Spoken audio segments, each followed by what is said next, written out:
ভারতে বিশ্বকাপ খেলতে যাবে না বাংলাদেশ দল, এই সিদ্ধান্ত পুরোপুরি সরকারের, এমনটি জানিয়েছেন যুব ও ক্রীড়া উপদেষ্টা আসিফ নজরুল।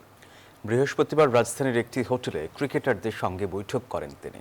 আর বৈঠকের পর জানান, আইসিসিও ভেন্যু বদলানোর অনুরোধ রাখেনি, তাই টাইগারদের বিশ্বকাপে খেলা হচ্ছে না। তবে বিসিবি সভাপতি জানান, চেষ্টা চলবে শেষ পর্যন্ত।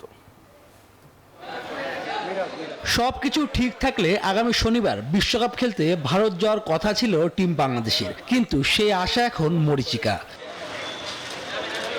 সবশেষ বিসিবি সভাপতি ও ক্রিকেটারদের সাথে রাজধানীর 5 তারকা হোটেলে বসেন যুব ক্রীড়া উপদেষ্টা। সেখানে ওয়ানডে, টেস্ট এবং টি-20 অধিনায়কও উপস্থিত ছিলেন। মিটিং শেষে যুব ক্রীড়া উপদেষ্টা জানালেন, সবার আগে ক্রিকেটারদের নিরাপত্তা।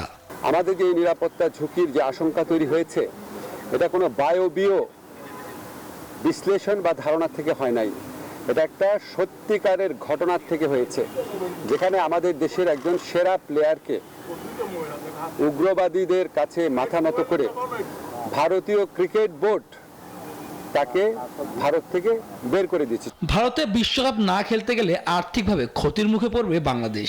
ক্রিকেটারদের বেশিরভাগই খেলতে চেয়েছিলেন ক্রিকেটের সংক্ষিপ্ত ফরম্যাটের বিশ্বকাপের আসর। এমন প্রশ্নেরও জবাব দিলেন ক্রীড়া উপদেষ্টা। বিশ্বকাপ খেললে বাংলাদেশে কি ক্ষতি হবে সেটাও আপনাদের বিবেচনা নেওয়া উচিত।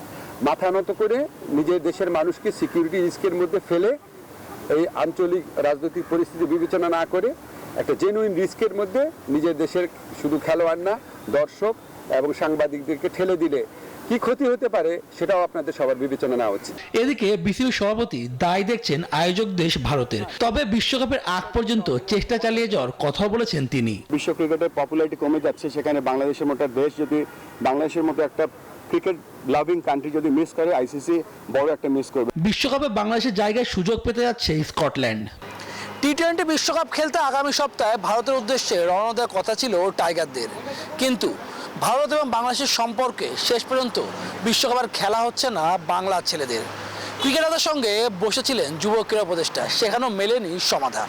শুভদেবনাথ, নিউজ 24, ঢাকা। যুক্তরাষ্ট্রের 1 নম্বর জিম চেইন গোল্ড জিম এখন আবারও বাংলাদেশে। বসুন্ধরা আবাসিক এলাকা ও বসুন্ধরা সিটি শপিং মলে